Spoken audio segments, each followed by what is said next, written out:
Assalamualaikum warahmatullahi wabarakatuh. Alhamdulillahirabbil alamin. Wassalatu wassalamu ala Rasulillah wa ala alihi wasallam. Asyhadu an la ilaha illallah wahdahu la syarikalah wa asyhadu anna Muhammadan abduhu wa rasuluh. Alhamdulillahirabbil alamin. Kita ketemu lagi dalam kesempatan kali ini. Video kali ini kita akan membahas satu bab, satu permasalahan yang sangat penting terkait dengan syariah. Kenapa kita bahas ini di dalam mata pelajaran atau mata kuliah akuntansi syariah? Karena sebelum kita membahas dan lebih jauh mengenal akad-akad, transaksi-transaksi mana yang dibolehkan dan mana yang tidak dibolehkan menurut syariah Islam, maka tentu saja kita harus tahu apa maksud dan tujuan syariah menentukan ini boleh dan itu tidak boleh. Nah, bab terkait pengetahuan dan pemahaman tentang kenapa syariah membolehkan yang ini, tidak membolehkan yang itu, maka itu dikenal dengan maqasidus syariah. Ya, maqasidus syariah. Maksud-maksud tujuan syariat diturunkan. Nah, di buku itu terdapat di bab 2. Itu sudah saya upload juga, silakan kalian baca sendiri. Sasaran hukum Islam menurut Zahrah itu adalah untuk penyucian jiwa, kemudian penegakan keadilan dalam masyarakat, ya, dan mewujudkan kemaslahatan manusia. Yang di sini dijelaskan ada 5 dan ini akan saya jelaskan secara khusus. Nanti kita ambil dari beberapa tulisan para ulama, ya. Bagan sederhananya seperti ini. Tujuan syariah disebut maqasidus syariah.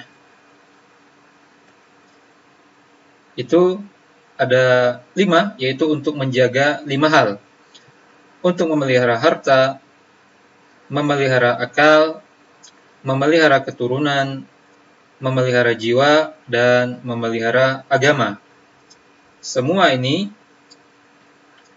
ya, berkonsekuensi bahwa seluruh amal perbuatan itu harus sesuai dengan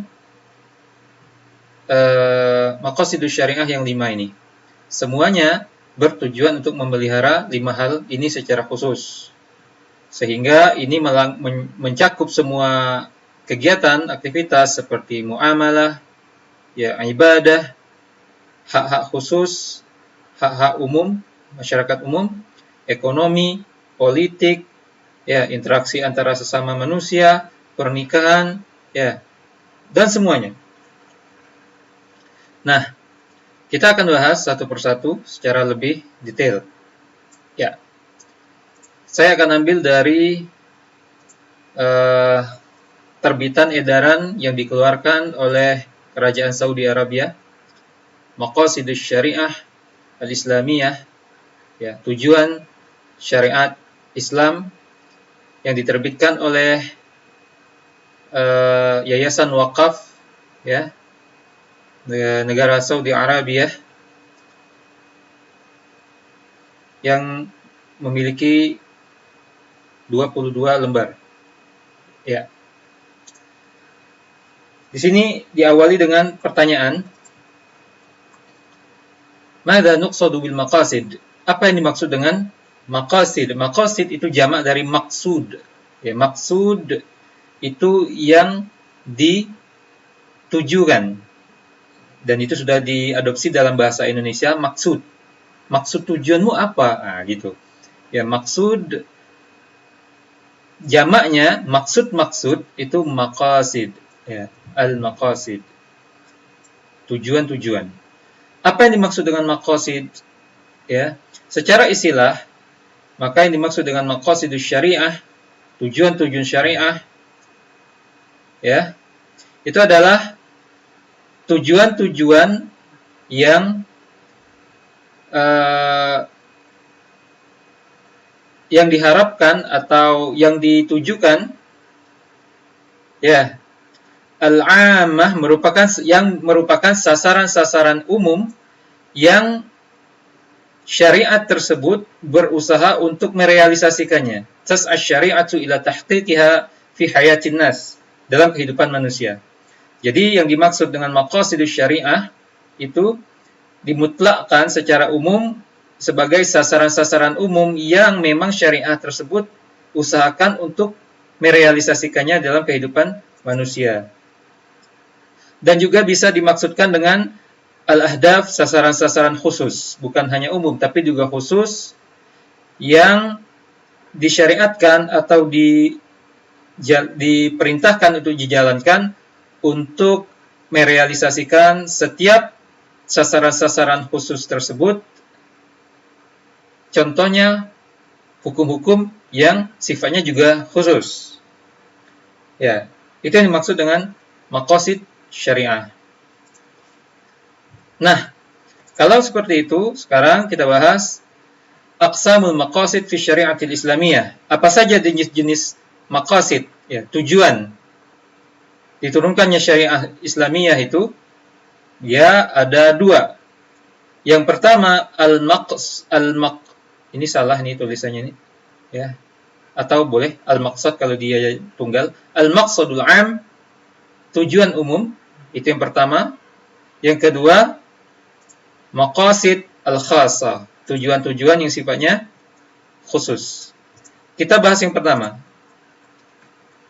Jadi syariat itu memiliki tujuan dan bisa dibagi dua, tujuan secara umum dan tujuan secara khusus. Tujuan secara umum adalah huwa tahqiqu masalihil khalqi jami'an fid dunya wal akhirah, yaitu untuk merealisasikan kebaikan bagi makhluk semuanya, baik di dunia maupun di akhirat.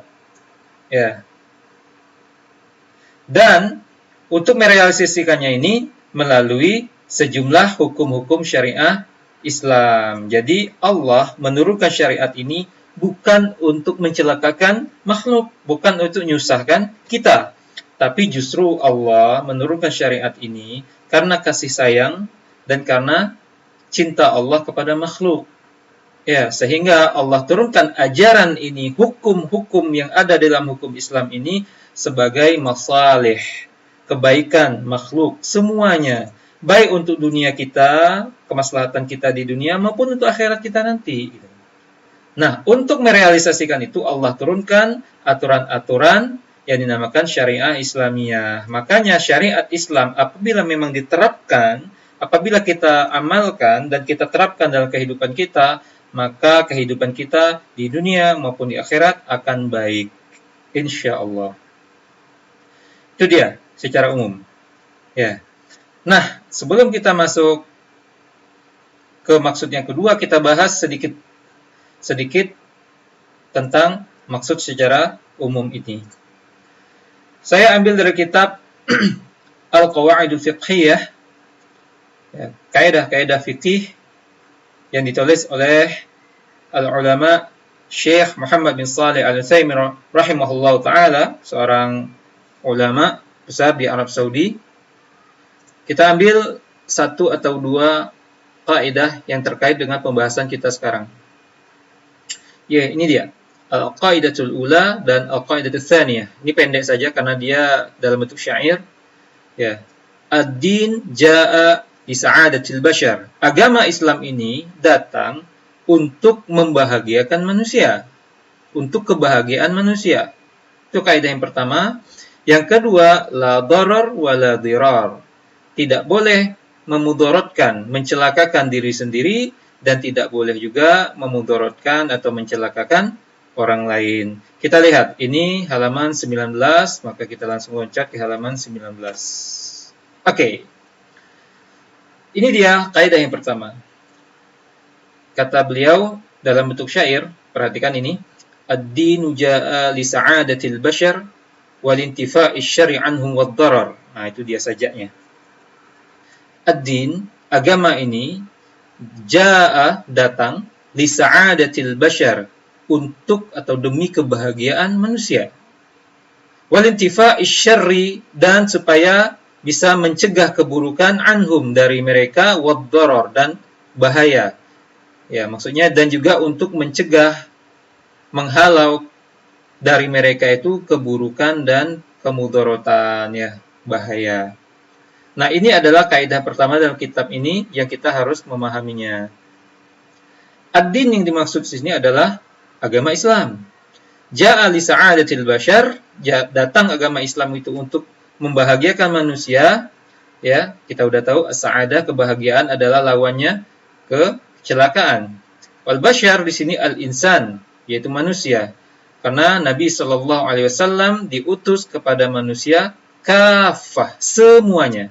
Bukan hanya untuk kaum tertentu, suku tertentu, negara tertentu, ras tertentu, tapi untuk al-insan, manusia.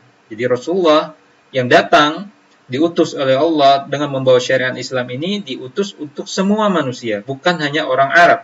Ya. Nah, walintifai yang dimaksud yaitu untuk mencegah juga kejelekan dan bahaya, ya, mencegah bahaya. Kejelekan asyar itu lawannya kebaikan, ad-darar bahaya, kecelakaan, ya, mudarat itu lawannya nafa, manfaat. Sehingga simpulannya fad-dinu kulluhu jalbun lil masalih wa daf'un lil mafasid. Agama itu secara total, agama Islam itu semuanya ajarannya adalah untuk memperoleh maslahat kebaikan dan mencegah mafsadat, kerusakan. Ya, jadi kita perlu pahami ini bahwa agama Islam ini Allah turunkan untuk menjaga kita, ya, untuk memelihara kita dan memberi manfaat dan bisa menolak kecelakaan bagi kita. Inilah dia kaidah umum terkait dengan agama Allah Azza wa Jalla. Ya. Maka kita harus memahami dan kita tetap berhusnuzzan, berbaik sangka kepada Allah. Kenapa Allah membolehkan ini? Kenapa Allah mengharamkan yang itu? Kenapa Allah mewajibkan ini? Kenapa Allah mengharamkan yang itu? Itu semuanya demi kebaikan kita, bukan untuk menyusahkan kita. Oke. Kemudian sambungannya, fakullu mri'in nafi'in qad syara'ah wa kullu ma yadurruna qad mana'ah. Nah, itu dia syairnya. Maka setiap perintah yang bermanfaat sungguh telah Allah perintahkan, Allah telah syariatkan. Ya, setiap perintah yang mengandung manfaat pasti telah Allah perintahkan. Wa kullu ma yadurruna, dan setiap apa yang bisa memudaratkan, mencelakakan kita, qad mana'ah, pasti telah Allah larang. Ini kaidah yang kedua. Ya. Maka kita bisa pahami di sini bahwasanya setiap perintah yang mengandung manfaat atau setiap perintah Allah pasti mengandung manfaat dan pasti sudah Allah syariatkan. Pasti sudah disyariatkan di dalam ajaran Islam. Kenapa? Karena memang Islam datang untuk membahagiakan manusia. Ya. Dan setiap perkara yang dor, ya, perkara yang memudaratkan, mencelakakan, pasti sungguh telah Allah larang. Karena memang Islam datang juga untuk apa? Lintifa isyarri wad darar, untuk mencegah keburukan dan kecelakaan. Fakullu dharin fahuwa mamnu', maka setiap yang memudaratkan dia dilarang dalam agama Islam. Dan setiap yang bermanfaat dalam kehidupan kita dan akhirat kita pasti dia masyru', pasti dia sudah disyariatkan oleh Islam. Sesuailah dengan perkataan Nabi SAW dalam hadis beliau yang sahih yang diriwayatkan oleh Ibnu Majah. Ini ada nomor-nomornya. Ya. Ibnu Majah, Imam Baihaqi, Imam Ahmad, Imam Daruqutni, Imam Hakim, Imam Malik, ya, Imam Abu Daud, dan disahihkan oleh Syekh Al-Albani rahimahullah di dalam kitab Sahih Ibnu Majah, ya, hadis nomor 1910. Apa hadisnya? Kata Rasulullah dalam hadis yang sangat terkenal sekali, yaitu kata Rasulullah, la dharara wa la dirar. Tidak boleh memudaratkan diri sendiri, ya, dan tidak boleh memudaratkan orang lain. Tidak boleh mencelakakan diri sendiri dan tidak boleh juga mencelakakan orang lain. Makanya dalam Islam seorang muslim itu tidak boleh mencelakakan diri dia sendiri dan tidak boleh juga mencelakai orang lain, siapapun dia. Karena hadis ini berlaku umum, ya, bukan hanya kepada sesama muslim, tapi kepada sesama manusia dan bahkan kepada sesama makhluk seperti binatang dan tumbuh-tumbuhan, bahkan juga kepada jin. Ya. Dan juga sebagaimana perkataan Allah Subhanahu wa taala sendiri di dalam surat An-Nisa ayat 29, Allah mengatakan, "Wala taqtulu anfusakum, innallaha kana bikum rahima." Janganlah kalian membunuh diri kalian. Ya, jangan kalian membunuh diri kalian sendiri. Sesungguhnya Allah sangat pengasih, sangat penyayang kepada kalian. Ayat ini dengan tegas larangan dari Allah Subhanahu wa taala langsung bahwasanya kita dilarang mencelakakan apalagi sampai membunuh diri kita sendiri. Ini salah satu ayat yang mengharamkan bunuh diri, mengharamkan menyakiti diri sendiri dan membahayakan diri sendiri. Sekarang saya beralih kepada kitab yang lain untuk menjelaskan tujuan secara umum ini. Saya ambil dari kitab Al-Qawaid Al-Usul Al-Jami'ah, kaidah-kaidah dasar, ya, yang mencakup, yang ditulis oleh Syekh Abdurrahman As-Sa'di rahimahullah, yang disyarah atau dijelaskan, ditafsirkan lagi oleh murid beliau yaitu Syekh Muhammad bin Shalih Al-Utsaimin yang penulis kitab kita yang ini tadi. Ya, sama juga. Saya ambil satu kaidah saja, yaitu kaidah yang pertama. Al-Qaidatul Ula, kaidah yang pertama terkait dengan tujuan umum syariat Allah ini, Allah turunkan. Syariat Islam ini Allah turunkan. Perhatikan ini kaidahnya. Ya. Jadi agama Islam ini, para ulama telah menulis banyak kaidah yang kaidah tersebut merupakan susunan kata-kata yang ringkas tapi padat, ya, untuk memudahkan para penuntut ilmu, untuk memudahkan umat Islam memahami agamanya.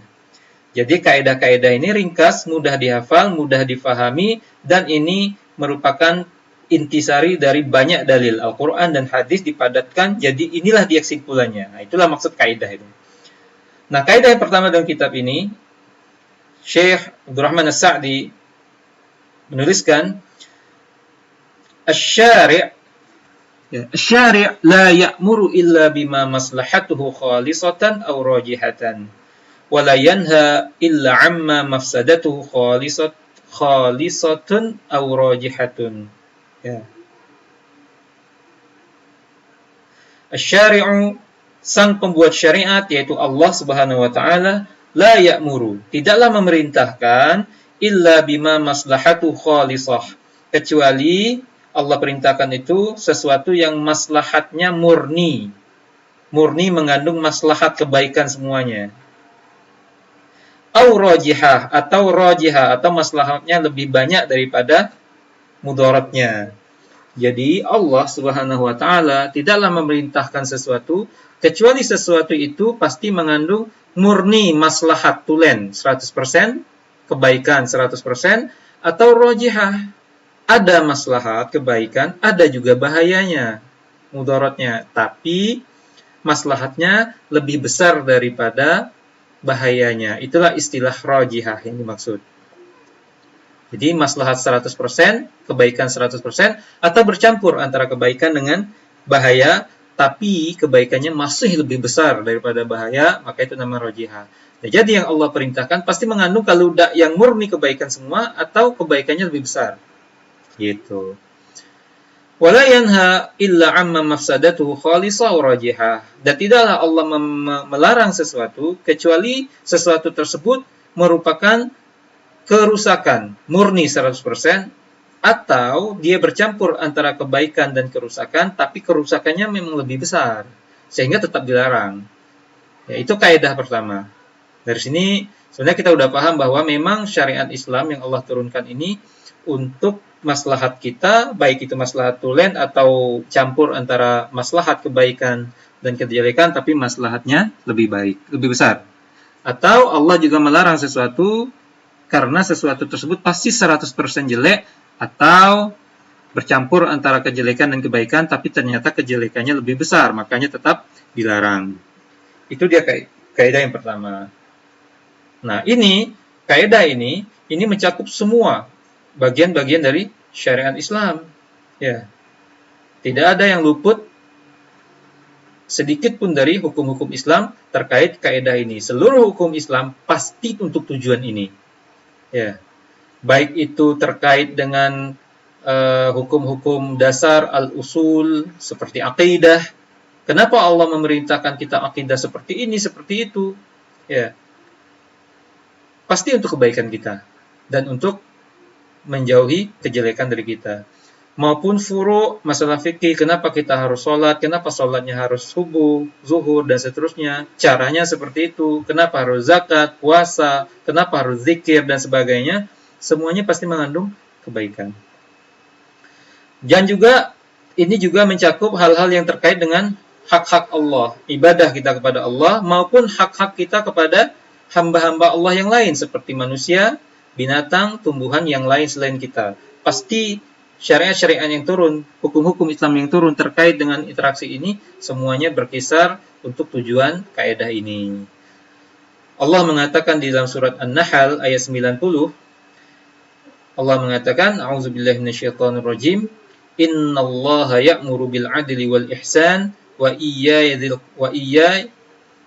dzil qurba wa yanha 'anil fahsya'i wal munkari wal baghi ya'izukum la'allakum tadhakkarun. Ya. Sesungguhnya Allah memerintahkan berbuat adil wal ihsan dan berbuat perbaikan. Wa ita'i dzil qurba, dan Allah memerintahkan untuk memberi kaum kerabat, memberi kerabat kepada kerabat, karib kerabat. Dan Allah melarang dari perbuatan fahsya, keji, dan mungkar, wal bagh, dan melampaui batas. Ya. Allah memberi wasiat kepada kalian seperti itu, la'allakum tadhakkarun, supaya kalian berfikir, supaya kalian ingat. Ya. Maka tidaklah tersisa hal-hal yang bersifat adil dan kebaikan, ya, tidak pula silah menyambung, ya, silaturahim, menyambung hubungan dengan kaum kerabat, kecuali Allah sudah perintahkan dalam cakupan ayat ini tadi. Ya. Dan tidak ada fahsya, kekejian dan kemungkaran yang terkait atau terkait dengan hukum-hukum, dengan hak-hak Allah, ya. Dan tidak pula baghi, melampaui batas, ya, menzolimi kepada makhluk, baik terkait darah mereka, nyawa, harta mereka, kehormatan mereka, kecuali Allah larang semuanya, ya, menzolimi orang.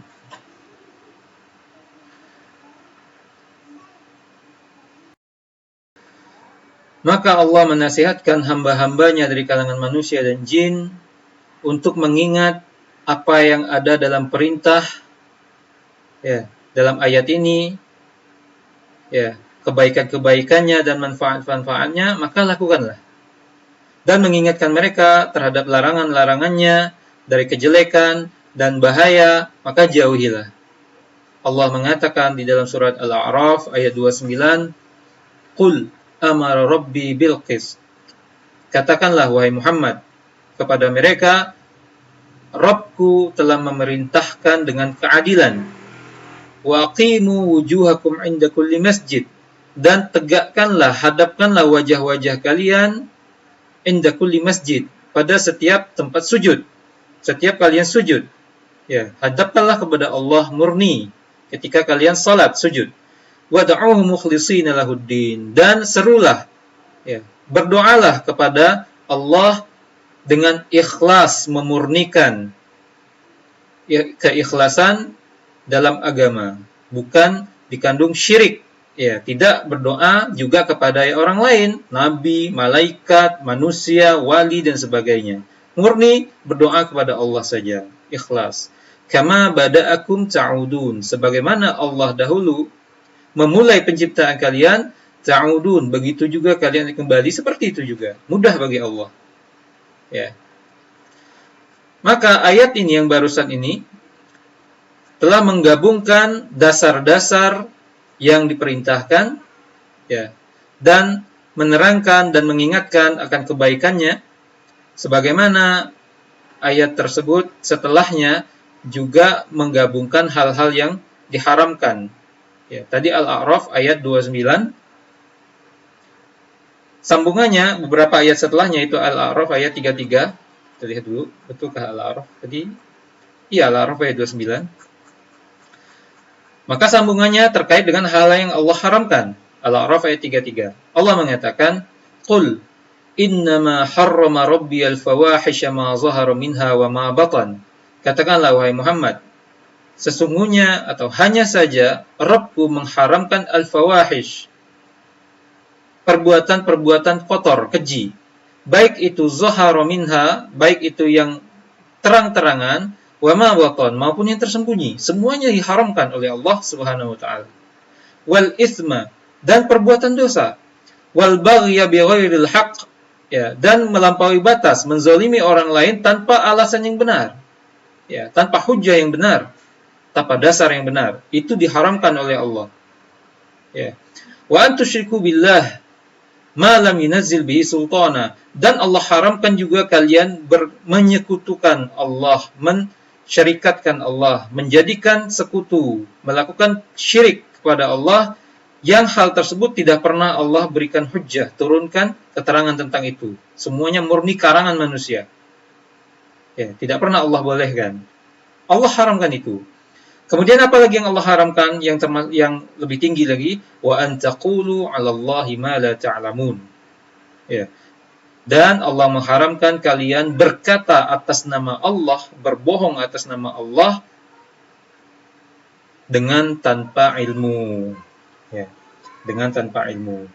Jadi mengatakan ini ajaran Allah, ini ajaran Rasulullah, padahal kalian tidak mengetahui dengan pasti, seolah-olah kalian sudah yakin inilah ajaran Allah, padahal itu karangan. Maka ini adalah hal yang dilarang oleh Allah Subhanahu wa ta'ala. Maka secara umum semua yang Allah perintahkan pasti itu mengandung kebaikan 100% atau lebih besar kebaikannya, dan semua yang Allah larang itu adalah murni keburukan atau campur tapi keburukannya lebih besar. Ya. Makanya contohnya lagi, tatkala Allah memerintahkan kita untuk thaharah, bersuci, berwudu ketika sholat dari hadas kotoran besar maupun kotoran kecil, ya. Allah memerintahkan kita berthaharah, bersuci dengan air, kemudian kita dengan tayamum apabila tidak ditemukan air, ya, kita tidak bisa mendapatkan air, atau kita dalam keadaan susah karena sakit mungkin, apabila kita sakit dan tempat wudhu kita itu, bagian anggota wudhu kita apabila kena air dia berbahaya, maka dibolehkan tayamum dengan debu yang suci. Itu semuanya untuk kebaikan kita. Ya. Allah mengatakan dalam surah Al-Maidah ayat 6, Allah mengatakan, "Ma yuridullahu liyaj'ala 'alaikum min haraj." Tidaklah Allah itu inginkan untuk membuat kalian itu haraj, berat, susah. Ya, walakin yuridu liyutahhirakum. Akan tetapi yang Allah inginkan adalah hendak mensucikan, membersihkan kalian. Waliyutimma ni'matahu 'alaikum. Dan yang Allah inginkan itu untuk menyempurnakan nikmatnya atas kalian. La'allakum tashkurun. Mudah-mudahan kalian bersyukur. Jangan kita pikir bahwa kita diperintahkan seperti wudu, ya, salat dan sebagainya itu untuk menyusahkan kita. Bukan. Ya. Tapi itu adalah untuk kebaikan kita, baik kebaikan di dunia maupun di akhirat. Pasti semua perintah Allah itu adalah mengandung manfaat yang besar, semuanya. Ya. Contohnya lagi, Allah mengatakan, wa qada rabbuka alla ta'budu illa iyyah. Dan Allah telah perintahkan, telah tetapkan, ya, Rabb engkau telah menetapkan bahwasanya engkau tidak boleh beribadah kecuali hanya kepada Dia, kepada Allah. Itu perintah. Kenapa Allah perintah seperti ini? Pasti inilah manfaat kebaikan. Berarti Allah melarang kita menyekutukan Allah dengan yang lain, Tuhan-Tuhan yang lain, itu karena apa? Pasti mencelakakan. Ya, sebagaimana kita udah terangkan kemarin dalam tauhid rububiyah dan tauhid uluhiyah. Apalagi perintah Allah, wabil walidaini ihsana, dan hendaklah kalian itu kepada kedua orang tua kalian ihsana, berbuat ihsan, berbuat baik sekali. Ya. Baiklah. Banyak sekali di sini contoh-contohnya, saya sudahi dulu untuk tujuan syariat Islam yang sifatnya umum. Ya, nanti kepanjangan. Sekarang kita masuk kepada tujuan khusus. Ya. Maksud yang khusus. Apa tujuan syariat Islam yang khusus? Ya. Ini dia. Hiya al-ahdafu allati tas'a syari'atu ila tahqiqiha fi majalin khasin min majalatil hayat. Ya. Kan-nizam al-iqtisadi awil usri awil siyasi ila akhir. Yang dimaksud dengan tujuan-tujuan khusus dari syariat Islam adalah sasaran-sasaran yang syariat tersebut ya hendak merealisasikannya terkait area-area khusus. Ya. Seperti undang-undang al-iqtisadi, ekonomi, kekeluargaan, politik dan sebagainya. Nah, terkait tujuan-tujuan khusus ini, maka caranya adalah Allah berikan hukum-hukum yang rinci juga, hukum-hukum yang detail. Ya, sesuai dengan area-areanya. Terkait ekonomi, Allah turunkan syariat-syariat, aturan-aturan khusus dengan terkait dengan ekonomi. Terkait kekeluargaan, Allah turunkan syariat-syariat, aturan-aturan terkait kekeluargaan. Siyasah, terkait politik, Allah turunkan syariat terkait politik, siyasah, dan semuanya. Makanya kemarin kita udah bahas bahwa syariat Islam itu sempurna. Nah, saya loncat langsung saja. Apa saja yang hendak dijaga oleh syariat Islam ini? Pertama, hifzuddin, menjaga agama. Kalau di buku kita sini lafaznya al-muhafazah 'ala din, memelihara agama, sama saja. Nah, pertama, kenapa Allah turunkan syariat Islam ini? Tujuan pertama adalah untuk menjaga agama manusia. Ya, supaya manusia itu terjaga agamanya. Islam memandang agama itu sangat penting dalam kehidupan manusia. Ya. Karena apa? Manusia ini punya kecenderungan untuk menyimpang ketika beribadah kepada Allah. Kenapa? Iblis memang sudah berjanji akan menyimpangkan manusia supaya beribadah kepada selain Allah. Makanya Allah turunkan syariat untuk menjaga manusia supaya agamanya tetap lurus. Ya. Nah, untuk melakukan itu, untuk merealisasikan itu, maka turunlah banyak syariat terkait dengan pemeliharaan dan penjagaan agama ini. Ya.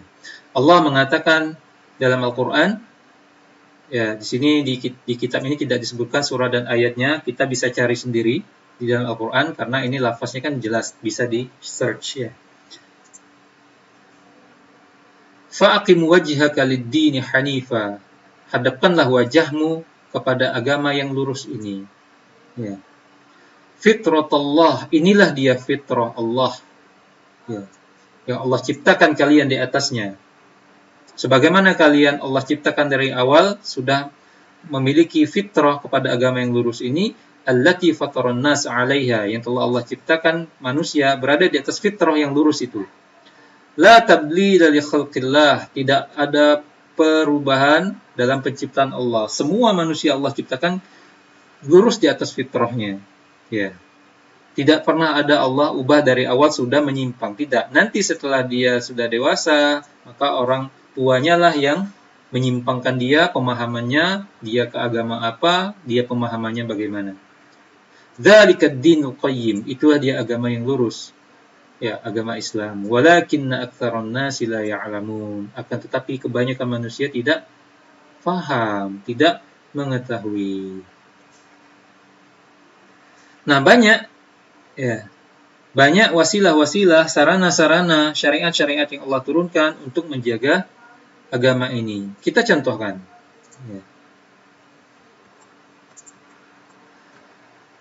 Allah memerintahkan kita untuk mengokohkan keyakinan terhadap dasar-dasar iman dan rukun-rukun iman. Ya, Allah menyuruh kita untuk mengokohkan itu. Yaitu apa? Al-imanu billah, iman kepada Allah, iman kepada wa rusulihi, iman kepada para utusan Allah, mulai dari Nabi Adam, Idris, Nuh, Saleh, sampai Ibrahim, sampai terakhir Musa, Isa, dan Muhammad SAW. Semua nabi-nabi dan rasul itu semuanya harus kita imani bahwa mereka memang betul-betul ada dan mereka adalah utusan Allah. Mereka adalah nabi, para manusia yang memang Allah beri wahyu untuk memberi peringatan kepada manusia, dan mereka bukan Tuhan. Ya. Itulah yang Allah suruh kita untuk mengimaninya. Wa kutubihi, dan kita juga harus beriman kepada kitab-kitab Allah yang Allah turunkan dari zaman dahulu sampai terakhir pada Nabi Muhammad SAW. Kita harus imani bahwasanya Nabi Daud ada kitabnya Zabur. Ya. Nabi Ibrahim ada Suhuf Ibrahim. Ya. Nabi Musa ada kitabnya Taurat. Ya, selain Taurat, Nabi Musa juga ada Suhuf Musa.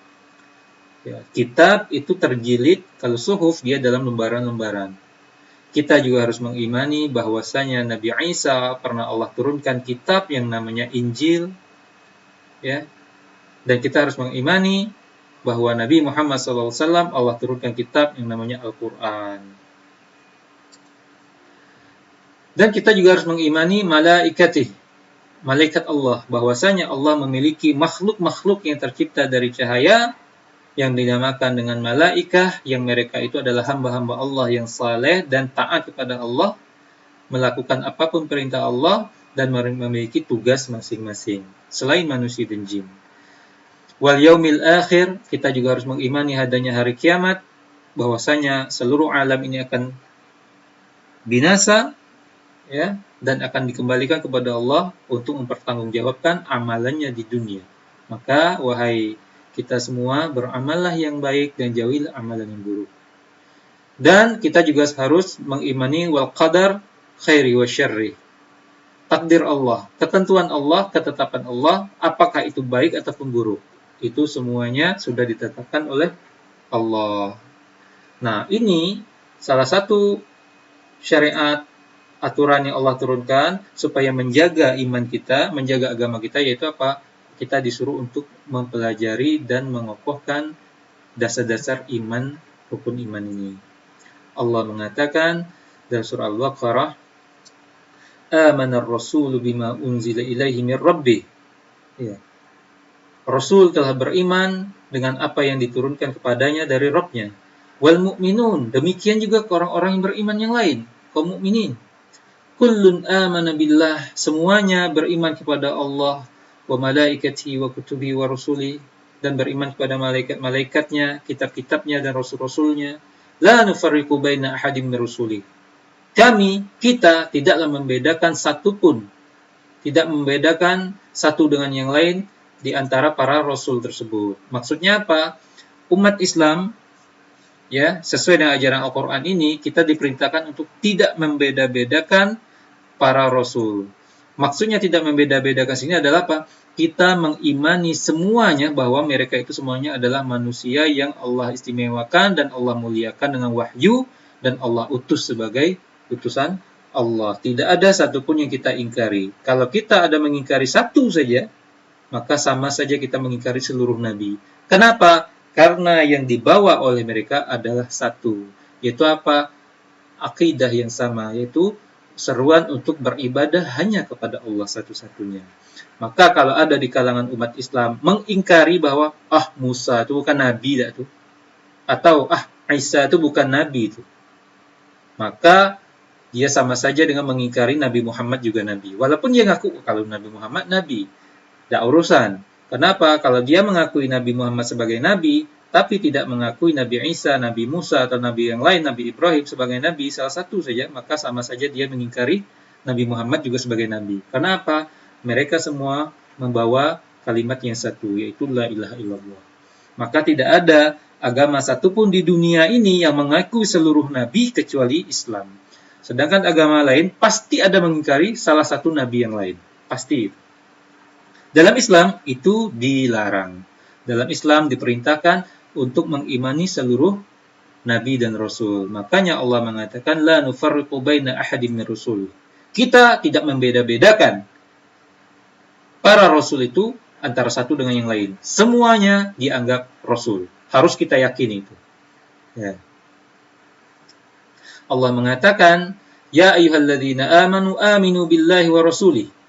Wahai orang-orang yang beriman, berimanlah kepada Allah dan Rasulnya, dan kitab yang telah Allah turunkan kepada utusannya, dan kitab yang telah Allah turunkan sebelumnya kepada nabi-nabi yang lain sebelum Nabi Muhammad. Ini, lihat ini ayat ini. Wa may yakfur billah, barang siapa yang kufur kepada Allah, kepada malaikatnya, kepada kitab-kitabnya, kepada seluruh rasul-rasulnya, kepada hari akhirnya, faqad dhalla dhalalan ba'ida, maka sungguh dia telah tersesat dengan kesesatan yang jauh. Ya, itu contohnya. Contoh yang kedua. Bagaimana cara Islam menurunkan syariat itu untuk menjaga agama? Contohnya lagi yaitu apa? Kita disuruh untuk menegakkan iman ini di atas apa? Burhan. Di atas bukti, argumen. Ya. Wal al-aqli, baik dia argumennya secara logika, akal, wal hujjatul ilmiyah, maupun juga dia argumen secara ilmiah. Jadi kita mengimani sesuatu itu bukan aksioma, bukan dogma. Pokoknya kayak gitu. Tidak, Islam tidak mengajarkan seperti itu. Tapi kita meyakini dan mengimani sesuatu itu harus berdasarkan ilmu, burhan al-aqli, secara logika masuk, wal hujjatul ilmiyah, secara hujjah, secara argumen ilmiah, maupun dari kitab dan sunnah, itu juga masuk. Ya. Jadi tidak boleh cuma sekedar dipaksa oleh ustaz, atau dipaksa oleh kiai, atau dipaksa oleh pemuka agama, pokoknya kayak gitu, ya harus kayak gitu imannya. Maka dalam Islam itu tidak laku. Maka bagi kita harus menuntut ilmu untuk memahami mana yang benar, mana yang salah. Ya. Lihat, Allah mengatakan contohnya dalam surat ini, wa idza qila lahum ittabi'u ma anzalallah, dan apabila dikatakan kepada mereka, kaum musyrik Quraisy waktu itu, apa? Apabila dikatakan pada mereka, ittabi'u ma anzalallah, ikutilah apa yang telah Allah turunkan, yaitu Al-Quran, ya, Alkitab, wahyu. Ikuti wahyu yang telah Allah turunkan tuh. Qalu, maka mereka jawab, bantah, bal nattabi'u ma alfaina alaihi aba'ana. Tidak, kami tidak mau. Ya. Kami tetap mau mengikuti apa yang bapak-bapak kami, moyang-moyang kami, kakek-kakek kami ikuti. Kami itu ikuti itu. Mereka berada di atas suatu pemahaman, maka kami ikuti pemahaman nenek moyang kami. Subhanallah. Allah suruh ikuti wahyu yang Allah turunkan, yaitu Al-Quran dan Sunnah Nabi. Mereka bantah, tidak, yang kami ikuti kepercayaan nenek moyang kami lah, bapak-bapak kami lah. Kayak mana orang tua aku kayak gitu, kakek aku kayak gitu, ya kayak gitu. Masya Allah. Apa Allah bantah lagi? Awalau kana aba'uhum la yaqiluna syai'an wa la yahtadun. Kalian tetap mengikuti moyang-moyang kalian tuh, walaupun moyang-moyang kalian itu la yaqiluna syai'a, tidak mengetahui sesuatu pun. Wa la yahtadun. Dan tidak pula mereka mendapat petunjuk, tetap kalian ikuti juga. Masya Allah. Maka Islam tidak mengajarkan kita untuk mengikuti tanpa argumen, tanpa dasar, ngikut-ngikut gitu. Cuman ngikut gitu. Tidak boleh. Kita harus memahami, berpikir kritis. Benar enggak itu? Kalau salah, walaupun bapak kita sendiri, walaupun kiai kita sendiri, walaupun orang kampung kita sendiri, walaupun sudah tradisi, kalau memang itu tidak sesuai dengan ajaran Islam, Al-Quran, dan Sunnah, maka tinggalkan. Karena apa? Allah suruh, ittabi'u ma anzalallah. Ikutilah apa yang Allah turunkan. Jangan mengikuti tradisi, budaya yang salah gitu. Tidak berdasarkan petunjuk dari Allah. Ya.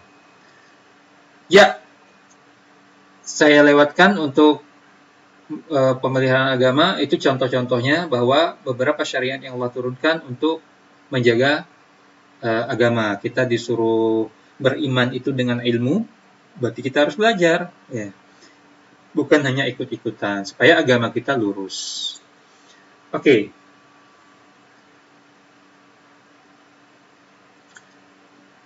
Kemudian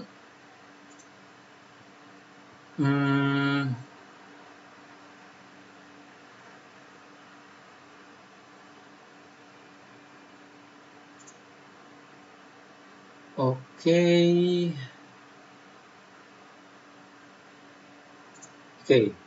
Yang kedua, tujuan khusus syariat Allah yang Allah turunkan, yang kedua adalah hifzun nafas, menjaga nyawa. Kalau di buku, benarkah? Memelihara jiwa. Iya, al-muhafazah 'alan nafs. Sama. Nah, termasuk hal yang harus dijaga secara daruri mau tidak mau adalah al-hayatul insaniyah, ismatun nafas, wa sunu haqqil hayah. Kita menjaga nyawa dan jiwa serta hak-hak hidup mereka. Maka sangat banyak sekali syariat Islam yang Allah turunkan untuk tujuan ini. Contoh, untuk menjaga nyawa manusia. Syariat Islam telah mengajarkan az-zawaj. Apa? Menikah. Ya. Jadi kalian-kalian nih yang para jomblo nih, jangan pula tidak mau nikah. Ya. Ini adalah perintah dari Allah Subhanahu wa taala untuk menjaga keberlangsungan hidup manusia. Ya. Kenapa? Min ajli tanasul wat takatsur, supaya kita itu berkembang biak dan menjadi banyak. Ya. Supaya kita bisa memakmurkan alam ini. Ya. Oke. Allah sebutkan, Allah firmankan, wa min ayatihi an khalaqalakum min anfusikum azwajan litaskunu ilaiha wa ja'ala bainakum mawaddatan wa rahmah. Dan di antara ayat-ayat Allah adalah Allah ciptakan dari diri bagi kalian, dari kalangan kalian sendiri azwajan, istri-istri. Supaya apa? Litaskunu ilaiha, supaya kalian itu tenang, ya, cenderung dan tenang kepada istri kalian itu. Jadi Allah memang perintahkan kita untuk menikah dari kalangan kita sendiri ya, dari kalangan manusia, jangan menikah dengan jin gitu. Macam tidak ada manusia lain gitu ya. Banyak manusia lagi ya. Maka menikahilah dengan kalangan wanita di antara manusia, tujuannya supaya litaskunu ilaiha, supaya kalian merasa tenang dengan dia. Berarti kalau menikah terus bertengkar terus, tujuannya tidak tercapai. Pasti nikahnya ada yang tidak beres. Ya. Wa ja'ala bainakum mawaddatan wa rahmah, dan supaya Allah jadikan di antara kalian itu mawaddatan wa rahmah, cinta dan kasih sayang. Nah, jadi ini contoh syariat yang Allah memang perintahkan, beri aturan seperti ini supaya terjadinya hifzun nafas, menjaga jiwa manusia. Ya. Kemudian contoh yang lain untuk menjaga jiwa manusia, contoh yang lain Allah turunkan syariat, yaitu apa? Allah wajibkan manusia itu untuk menyediakan bagi dirinya itu segala sarana-sarana yang membuat hidup mereka itu terus berlangsung. Contoh, Allah wajibkan kita berusaha untuk bisa makan, bisa minum, ya, memenuhi kebutuhan pakaian dan tempat tinggal. Ya.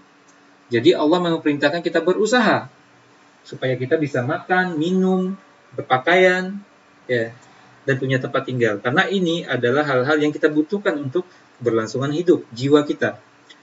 Ya.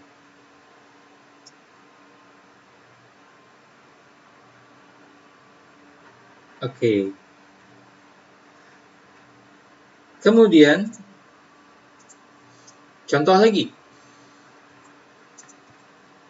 Ya.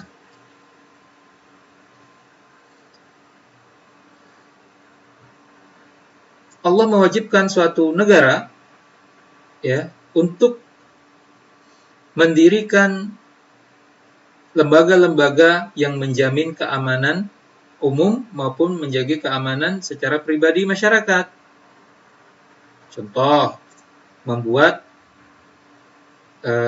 lembaga kepolisian, ketentaraan, ya, contohnya. Itu memang Allah perintahkan. Ya, mimma yuhaqqiqul amna lil mujtama, supaya merealisasikan keamanan bagi masyarakat. Itu syariat Islam itu. Supaya menjaga manusia, menjaga nyawa manusia. Contoh lagi, Allah wajibkan untuk menjaga kehormatan manusia. Dengan cara apa? Tidak boleh memfitnah dia. Tidak boleh mencaci maki dia. Ya. Ya. Makanya Allah mengatakan walladzina yu'dzunal mu'minina wal mu'minat bighairi maktasabu faqad ihtamalu buhtanan wa itsman mubina. Dan orang-orang yang menyakiti al-mu'minin, orang-orang yang beriman laki-laki, wal mu'minat, dan menyakiti para wanita yang beriman, bighairi maktasabu, ya, padahal mereka tidak melakukan hal tersebut. Maksudnya orang-orang yang menyakiti di sini orang-orang yang memfitnah kaum mukminin dan mukminat, padahal mereka tidak melakukan tersebut. Maka sungguh orang-orang yang menuduh tersebut telah memikul kebohongan dan dosa yang mubin, yang nyata. Maka Allah larang. Kenapa Allah larang memfitnah? Allah larang mencaci maki orang lain karena untuk menjaga jiwa manusia, menjaga orang tersebut.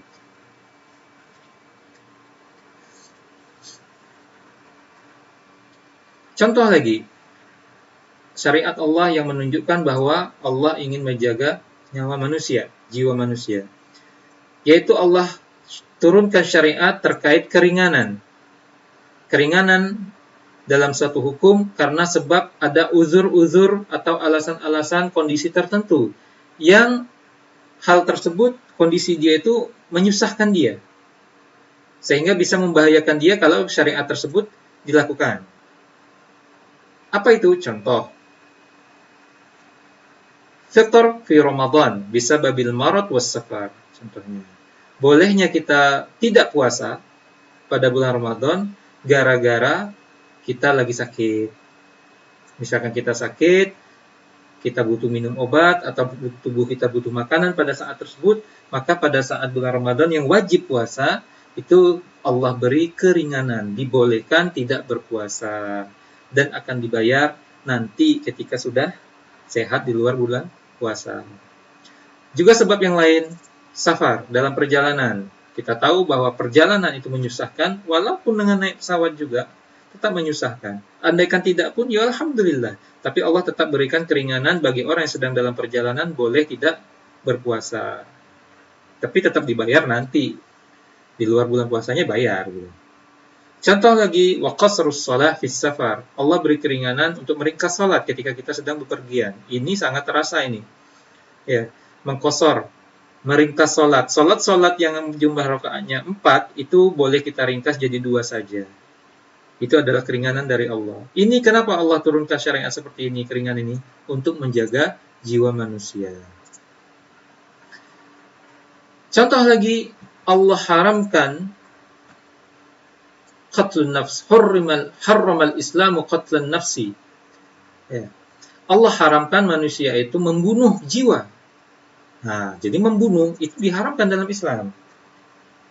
Ya, karena apa? Islam memang mau menjaga nyawa manusia. Sama saja. Apakah itu membunuh diri sendiri maupun bunuh orang lain. Ya. Contohnya Allah mengatakan wala taqtulu anfusakum innallaha kana bikum rahima. Janganlah kalian bunuh diri kalian, sesungguhnya Allah itu Maha Pengasih pada kalian. Begitu juga Allah mengatakan dalam surat yang lain, man qatala nafsan bighairi nafsin, barang siapa yang membunuh suatu jiwa bukan karena jiwa tersebut membunuh orang lain, jadi balas gitu. Bukan karena qasas, atau barang siapa yang membunuh seseorang itu bukan karena orang tersebut berbuat kerusakan di muka bumi, maka sama saja faka'annama seolah-olah qatalan nasa jami'a, maka sama saja dia seolah membunuh semua manusia semuanya. Sebaliknya waman ahyaha, barang siapa yang menghidupkan jiwa tersebut, maksudnya menjaga keberlangsungan hidup satu jiwa, faka'annama ahyan nasa jami'a, maka seolah dia sama saja dengan menjaga kehidupan seluruh manusia. Jadi kalau kita membunuh seseorang tanpa sebab yang benar, maka sama saja kita membunuh semua manusia di dunia ini. Sebaliknya, barang siapa yang kita menjaga nyawa, ya manusia satu orang, maka sama saja kita menjaga nyawa manusia jami'an semuanya. Masya Allah. Ya. Allah mengatakan dalam ayat yang lain, wa may yaqtul mu'minan muta'ammidan, barang siapa yang membunuh satu orang beriman secara sengaja, fajaza'uhu jahannam, maka balasannya adalah jahannam, neraka jahannam, khalidan fiha, dia kekal di dalamnya.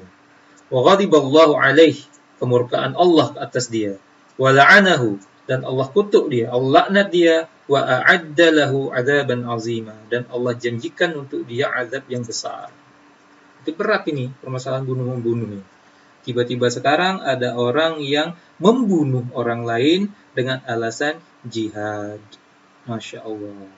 Syariat Islam, jihad yang sangat mulia dan sangat penuh kasih sayang, dibuat buruk oleh orang-orang oknum-oknum seperti ini.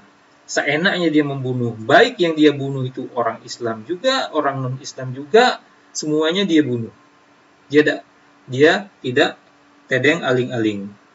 Menurut dia itu jihad. Padahal jihad tidak seperti itu. Dalam hadis yang sahih, Rasulullah Muhammad SAW mengatakan, man qatala mu'ahadan, barang siapa yang membunuh seorang yang non-muslim yang dalam perjanjian damai, dalam perjanjian jaminan aman di negeri kaum muslimin, ya, barang siapa membunuh seorang non-muslim yang seperti ini dalam keadaan damai, ya, lam yarih rihal jannah, maka orang tersebut tidak akan mendapatkan bau sorga. Padahal bau sorga itu bisa tercium dalam waktu sekian perjalanan hari, dalam jarak sekian yang sangat jauh. Nah, boro-boro mau masuk sorga, mencium baunya aja tidak sampai, apalagi sampai masuk, berarti jauh sekali dia. Itu membunuh seorang non-muslim yang dalam keadaan damai dan hidup di negeri kaum muslimin dalam keadaan perjanjian dan dijamin keamanannya. Itulah dia syariat Islam yang terkait dengan menjaga menjaga jiwa. Ya, di sini ada contohnya, yaitu menerapkan qisas, ya, kafarah, denda ketika membunuh orang. Itu juga termasuk menjaga jiwa. Yang ketiga, hifzul akal, menjaga akal. Syariat Islam ini diturunkan, tujuan ketiganya secara khusus untuk menjaga akal. Akal ini adalah suatu hal yang sangat penting. Ya. Dia sangat penting dalam Islam. Ya. Dan akal inilah yang membedakan dan membuat manusia itu mulia dibanding makhluk yang lain seperti binatang. Ya. Makanya akal ini dijaga oleh Allah Subhanahu wa taala melalui syariatnya. Contoh, apa saja syariat-syariat Allah yang tujuannya untuk menjaga akal? Contoh, 1. Allah haramkan segala sesuatu yang memberikan bekas atau memberikan efek buruk kepada akal dan membahayakan akal dan bisa menghilangkan kesadaran akal tersebut. Segala hal yang bisa merusak akal dan menghilangkan kesadaran akal itu Allah haramkan. Contoh, al-khamar, minuman keras, apapun dia mereknya, mau ceper kek, ya, mau macan kek, ya, mau vodka, ya, apa aja lah. Ya. Wal hashish, mungkin hashish ya, saya tidak tahu nih. Wal hashish, macam ganja gitu, hashish ini daun-daunan ganja. Atau selain itu sejenis itu, narkoba dan sebagainya. Ya. Allah mengatakan, ya ayyuhalladzina amanu, wahai orang-orang yang beriman, innamal khamru, sesungguhnya, ya, hanya saja khamar, nah, wal maisir, judi, wal ansab, mengundi nasib. Ya. Kalau tidak salah ini, al-ansab ini mengundi nasib. Ya. Wal azlam, azlam ini apa ya? Saya lupa ya. Intinya, yang kita ambil dari khamar ini. Apa kata Allah? Rijsun, merupakan rijis, kotor, kekejian. Ya. Min amali syaitan, termasuk perbuatan syaitan. Khamar, judi, mengguni nasib, ya. Termasuk perbuatan syaitan. Fajtanibu, jauhi, ya, kata Allah. La'allakum tuflihun, mudah-mudahan kalian beruntung. Ya.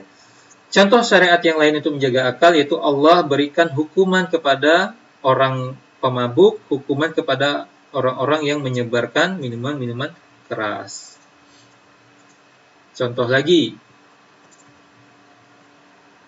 yaitu Allah menjaga akal melalui syariat ini untuk memerdekakan akal dari pemahaman-pemahaman dan pandangan-pandangan yang rusak.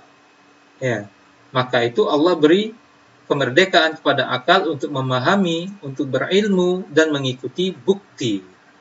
Ya, mengikuti bukti, bukan taklid, bukan hanya mengikuti pemikiran orang lain tanpa kita tahu dasarnya, tanpa argumen. Hanya misalkan karena kita senang sama seseorang, senang sama seorang ustadz, senang sama seorang kiai, atau apapun, maka semua perkataan dan pemahaman dia kita ikut.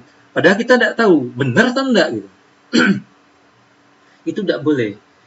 Allah memerintahkan kita untuk mengikuti sesuatu itu karena faham wan nazar, wattiba'il burhan. Karena memang pemahaman, keilmuan, dan mengikuti bukti dalil Al-Quran dan Sunnah Nabi. Allah mengatakan, untuk contohnya, amittakhadhu min duni aliha, apakah kalian mengambil sesembahan-sesembahan, menjadikan selain Allah itu sebagai sesembahan?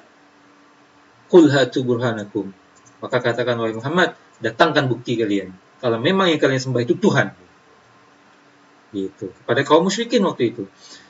Allah mengatakan, wa may yad'u ma'allah ilahan, barang siapa yang berdoa, menyeru, beribadah kepada Tuhan selain Allah, bersama Allah, Tuhan yang lain, akhar la burhana lahu bihi, yang tidak ada bukti tentang itu, fa inna ma hisabuhu 'inda rabbih, maka ingat-ingatlah perhitungannya itu di sisi Allah nanti. Qul hatu burhanakum in kuntum shadiqin, maka katakanlah, datangkan bukti kalian bahwa yang kalian sembah itu Tuhan, memang Tuhan, apabila kalian adalah orang yang benar. Jadi Allah di sini menuntut bukti. Jadi kita memahami sesuatu dan meyakini sesuatu itu harus berdasarkan bukti. Bukti di sini berarti ilmu, dalil maupun itu secara tekstual maupun kontekstual yang ada di alam ini, secara logis.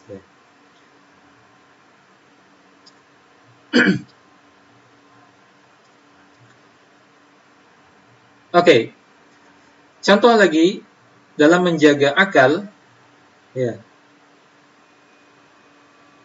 Allah juga menyeru untuk melakukan segala usaha untuk memperkuat akal maupun segala sarana yang membuat akal itu menjadi kuat.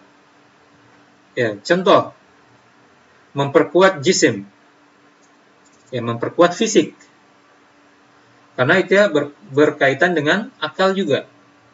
Ya, memperkuat pemahaman juga. Selain memperkuat fisik, kita juga harus memperkuat pemahaman, yaitu memperkuat akal. Makanya Islam, contohnya ada syariat Islam itu makruh. Ya. Seorang hakim ketika dia hendak memutuskan dalam suatu pengadilan, itu dimakruhkan, tidak disukai di dalam Islam apabila dia memutuskan pada waktu itu dia sedang lapar. Ya. Karena ketika kita sedang lapar, perut sudah keroncongan, kalau kita sedang mau melakukan satu tugas tuh biasanya tidak keruan-keruan itu. Akhirnya mau cepat-cepat gitu. Ujung-ujungnya kalau sempat ini hakim, dia memutuskannya nanti melenceng. Aduh, udah lapar nih. Contoh lagi, wa fadlu taqdimi ta'am ala salati idza hadaran ma'an. Ya. Yaitu tetap diutamakan mendahulukan makan ketika waktu sholat sudah masuk, sedangkan makanan tersebut sudah dihidangkan. Jadi, ketika makanan kita mau sholat atau makanan sudah dihidangkan, pas waktu itu baru mau makan, azan. Sedangkan makanan itu sudah berputar-putar di otak kita, teringat terus. Nah, bagi orang yang bisa terganggu sholatnya, terbayang makanan itu terus, maka dibolehkan untuk mendahulukan makan dulu baru sholat. Ya. Contoh lagi, terkait menjaga akal adalah Allah menyuruh kita untuk thalabul ilm, menuntut ilmu. Ya. Menuntut ilmu. Karena menuntut ilmu agama maksudnya, ini untuk menjaga akal. Allah mengatakan, innama yakhsyallaha min ibadihil ulama. Hanya saja yang takut kepada Allah dari kalangan hambanya adalah orang-orang yang berilmu, ulama. Ya.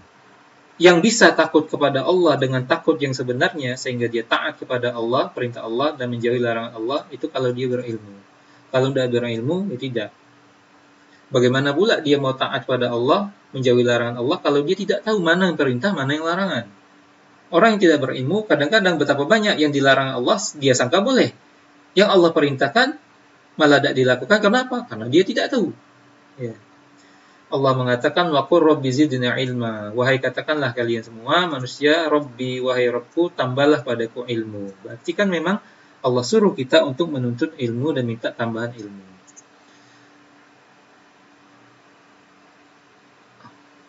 Yang lain yang saya anggap penting, ini Allah menyuruh kita untuk membebaskan akal kita dari pengaruh khurafat, cerita-cerita yang tidak berdasar, cerita-cerita khayal, ya, yang membuat kita ragu. Karena itu Islam mengharamkan sihir. Islam mengharamkan kehanah, perdukunan. Makanya dalam Islam, sihir dan perdukunan itu haram. Bahkan kalau misalkan syariat Islam ditegakkan pada suatu negeri, para dukun dan para penyihir itu dihukum mati. Apabila dia diminta bertobat, dia tidak mau. Ya. Oke.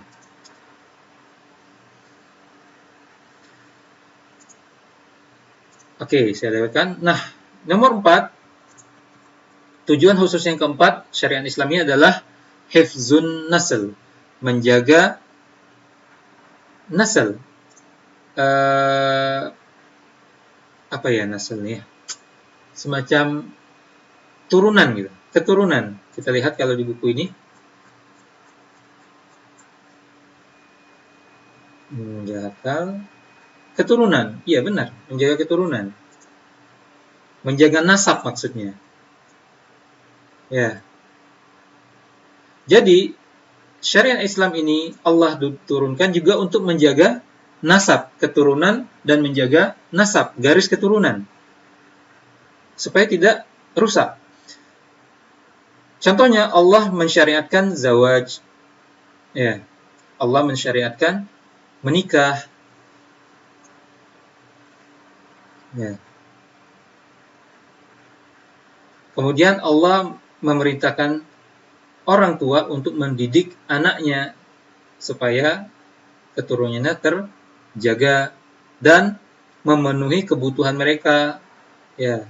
Maka para orang tua diwajibkan untuk infak, maksudnya menafkahi anak-anaknya. Ya. Kemudian lagi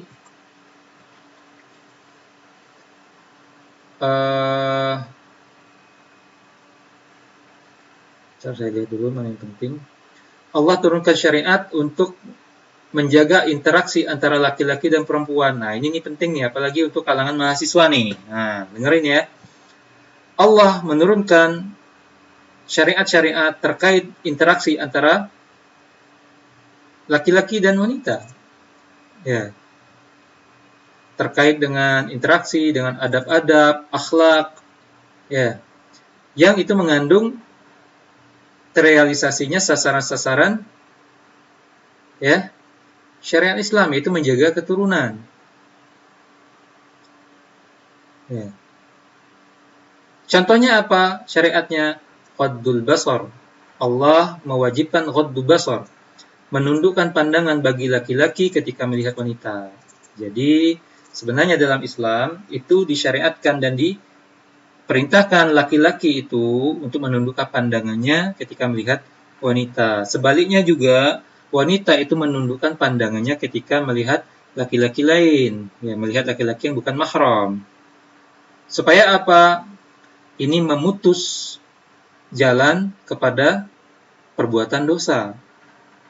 Ya. Karena orang bilang kan dari mata turun ke hati. Nanti dari hati takutnya nanti berbuat. Contoh lagi syariat Islam untuk menjaga turunan ini, nasab ini adalah wabi ijabil libas ya as-satir bimuwasifatin khasa, yaitu memberikan syariat mewajibkan berpakaian yang menutup, ya, menutup aurat dengan sifat-sifat yang khusus seperti tidak boleh tipis, tidak boleh transparan, tidak boleh ketat dan sebagainya. Ya. Untuk menutup pintu fitnah, untuk menutup pintu fitnah hati. Ya. Contoh lagi, tidak bolehnya atau diharamkannya seorang laki-laki itu berdua-duaan dengan wanita yang bukan mahram. Islam melarang hal itu. Sekarang kita lihat banyak orang, anak-anak muda malah pacaran. Mojoklah dia berdua-dua di tempat gelap. Ya, di tempat sepi. Subhanallah. Itu semuanya haram. Baik mereka berpakaian yang tidak menutup aurat itu diharamkan berdua-duaan, walaupun dia berpakaian menutup aurat. Jadi walaupun dia menutup aurat, tapi berdua-duaan tetap haram. Tetap haram. Hatta wa in kanat multazimah bil libasi satir. Walaupun mereka berdua berpakaian menutup aurat, tetap haram kalau mereka berdua-duaan. Kecuali ada mahramnya.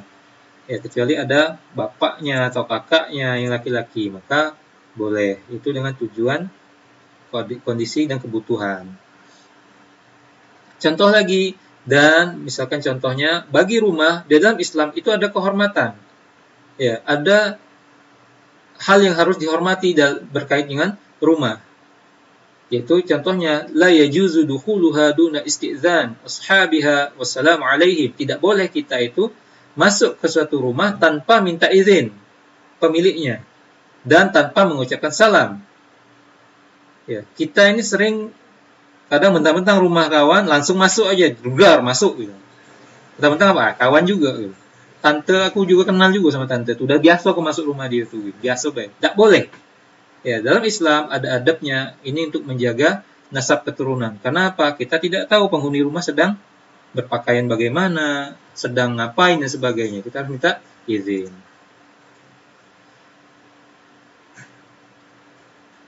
Oke. Terakhir, alhamdulillah. Mudah-mudahan kalian tidak ngantuk. Tujuan khusus yang kelima yaitu menjaga harta.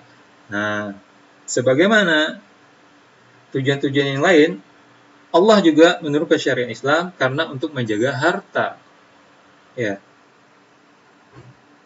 Menjaga harta. Karena memang harta ini kebutuhan manusia. Apa saja contohnya?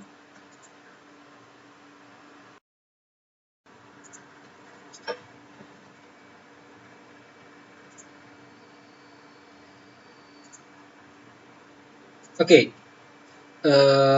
contoh syariat ya yang terkait untuk menjaga harta manusia ini, contohnya Allah menganjurkan kepada manusia untuk berusaha. Al-hathu 'ala as-sa'yi likasbi rizqi wa tahsil al-ma'ash. Ya. Allah menganjurkan kita untuk berusaha mencari rezeki dan menghasilkan penghasilan. Ya, Islam menganjurkan kita untuk berusaha mendapatkan harta karena harta tersebut bisa membantu kehidupan manusia dan bisa memberikan maslahat kepada manusia. Dengan catatan niatnya salihah, niatnya baik. Nah, bahkan Islam memberikan keutamaan, kelebihan lebih daripada sekedar mencari harta.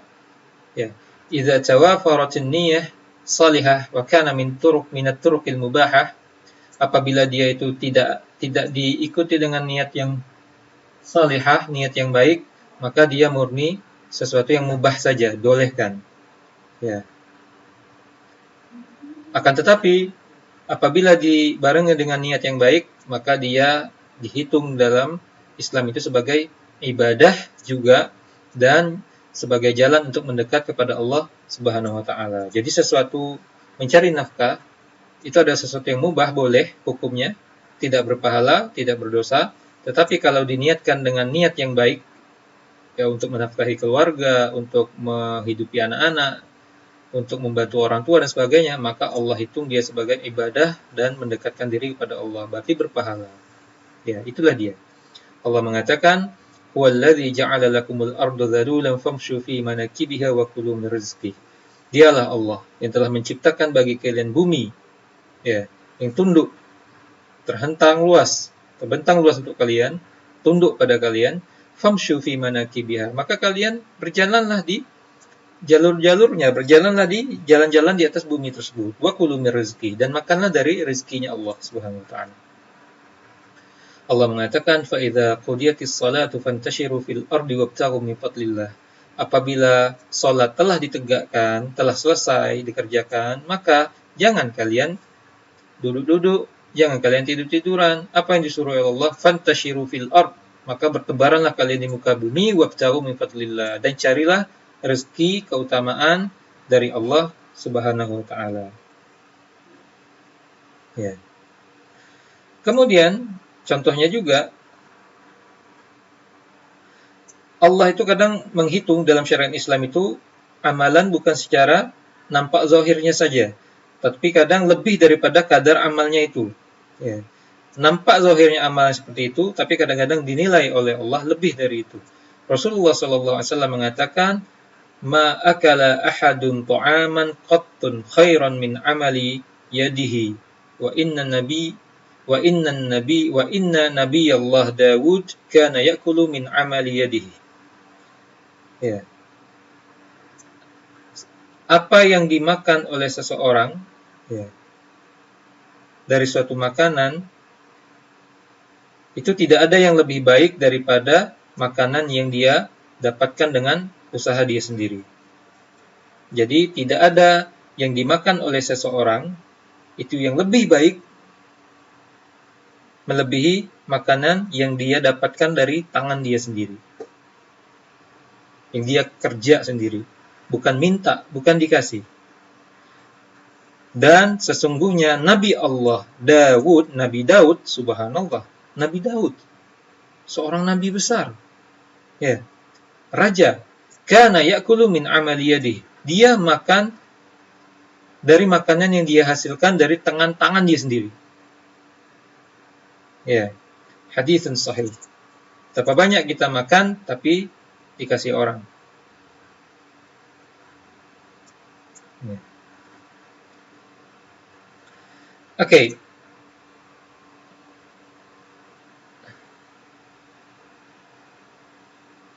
Contoh lagi, menjaga harta orang. Apa kata Rasulullah sallallahu alaihi wasallam? U'tul ajira haqqahu qabla an yajifa 'araqu. Ya. Berilah upah kepada orang yang berhak Ya, berilah upah kepada orang yang berhak, yaitu orang upahan itu, sebelum keringatnya mengering. Jadi ini juga untuk menjaga harta. Orang sudah bekerja, maka bayar kalau sudah selesai. Jangan nunggu keringatnya udah kering gitu.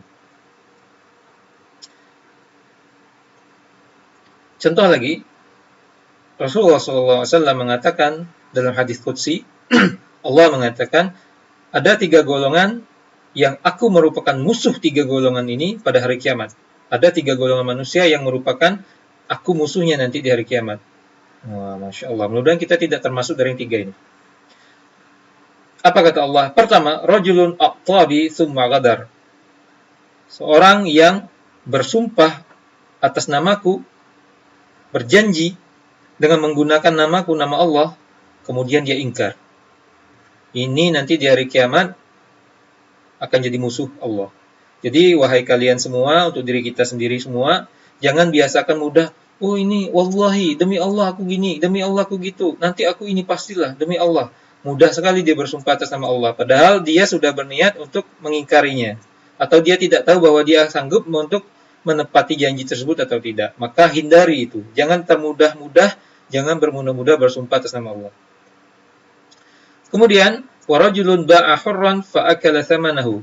Seorang yang menjual orang yang merdeka dan hasil uangnya itu dia makan. Ya, menjual manusia dan dia makan hasil harganya. Itu juga menjadi musuh Allah di hari kiamat. Yang ketiga, warajulun istajara ajiran walam yuwaffihi haqqahu. Saya tidak tahu nih cara bacanya. Ya. Walam yuwaffi haqqahu, mungkin seperti itu. Dan orang yang memberi upahan kepada seorang pekerja tapi belum dia tunaikan upahnya, belum dia bayar upahnya. Ya. Nah, ini syariat Allah terkait untuk menjaga harta manusia. Contoh lagi. Syariat Islam membolehkan bermuamalah, bertransaksi yang adil selagi tidak ada kezaliman padanya, tidak ada mengambil hak orang lain. Ya. Karena itu Islam membolehkan berbagai macam jenis uqud, akad-akad transaksi bisnis, ya. Apabila tidak terdapat kezaliman. Contoh al-bai', jual beli, ijarah, upah mengupah, sewa menyewa, rahan, ya, gadai, syirkah, persekutuan, kongsi gitu ya, dan selain itu. Ya. Maka Allah dalam hal ini menurunkan syariat Islam membuka berbagai macam pintu tijarah. Ini salah sepertinya, ini salah ketik ya. Perdagangan dari akad-akad transaksi yang sesuai syaratnya, selagi tidak ada kezaliman, ya. Tidak ada memakan harta manusia dengan batil, min akli amwalin nas bil batil.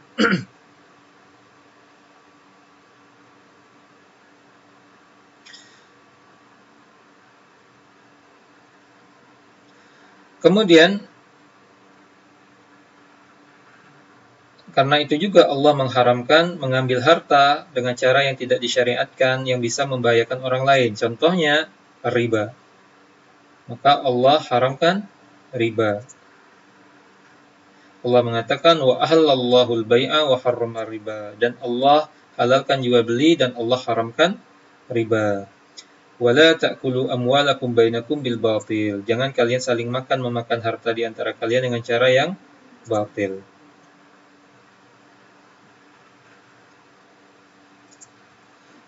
Contoh syariat yang lain yang Allah tujukan untuk menjaga harta manusia, yaitu Allah mengharamkan sirqah, pencurian.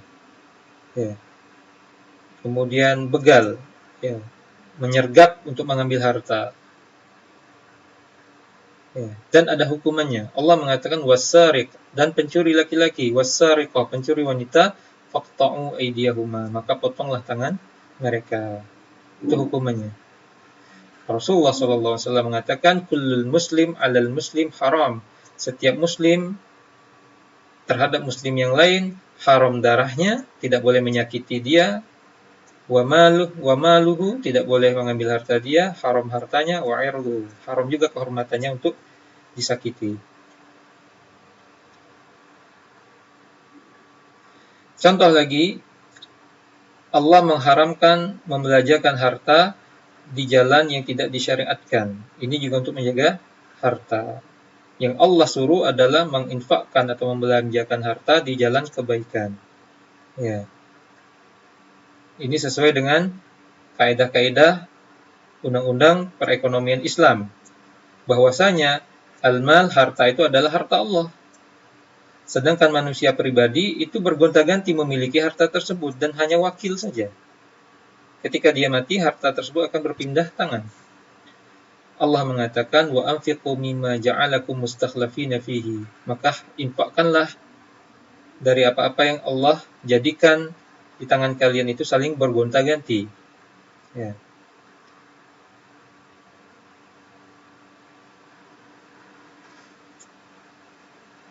Oke. Kemudian jangan, Allah juga melarang untuk menjadikan harta itu sebagai fitnah, sebagai cobaan, sebagai tujuan hidup, sehingga pemilik harta tersebut melakukan kerusakan. Ya. Dengan harta tersebut dia melakukan kerusakan. Allah mengatakan, wa idza aradna an nuhlika qaryatan amarna mutrafiha, apabila kami hendak menghancurkan suatu negeri, maka kami perintahkan orang-orang kayanya, bangsawan-bangsawannya, pejabat-pejabatnya yang berduit, itu Allah perintahkan untuk taat, fafasaquha, maka mereka ingkar, tidak mau taat, fahaqqu 'alaihal qaul, maka tetaplah keputusan kepada mereka, fadammarnaha tadmira, maka binasakan mereka dengan sebinasa-binasanya. Contoh lagi syariat Islam terkait menjaga harta, tidak bolehnya kita mubadzir. Ya. La yajuzu lahu ayyubadzir. Tidak boleh mubadzir. Allah mengatakan wala tubadzir tabdzira. Janganlah kalian berbuat mubadzir dengan mubadzir yang benar. Maksudnya dengan sebenar-benarnya mubadzir. Innal mubadzirin, sesungguhnya orang-orang yang melakukan pemubadziran, kanu ikhwana syayatin, maka mereka itu adalah saudara-saudaranya syaitan.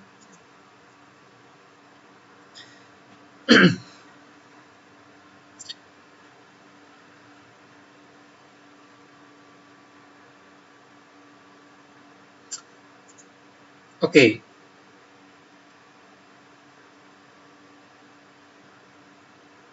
Saya rasa itu. Jadi intinya mudahnya bahwa secara umum syariat Islam itu Allah turunkan untuk memberi kebaikan dan kebahagiaan manusia di dunia dan akhirat, dan untuk menjaga mereka dari kebinasaan dan kecelakaan. Itu secara umum. Secara khususnya, yaitu agama Islam ini, syariat Islam diturunkan untuk menjaga agama, untuk menjaga jiwa, untuk menjaga akal, untuk menjaga nasab keturunan, dan untuk menjaga harta manusia. Sehingga seluruh syariat Islam semuanya baik. Saya rasa demikian. Sudah kepanjangan nih, sudah hampir 1,5 jam. Kita akhiri. Wassalamualaikum warahmatullahi wabarakatuh. Subhanakallahumma bihamdika, asyhadu an la ilaha illa anta, astaghfiruka wa atubu ilaik. Assalamualaikum warahmatullahi wabarakatuh.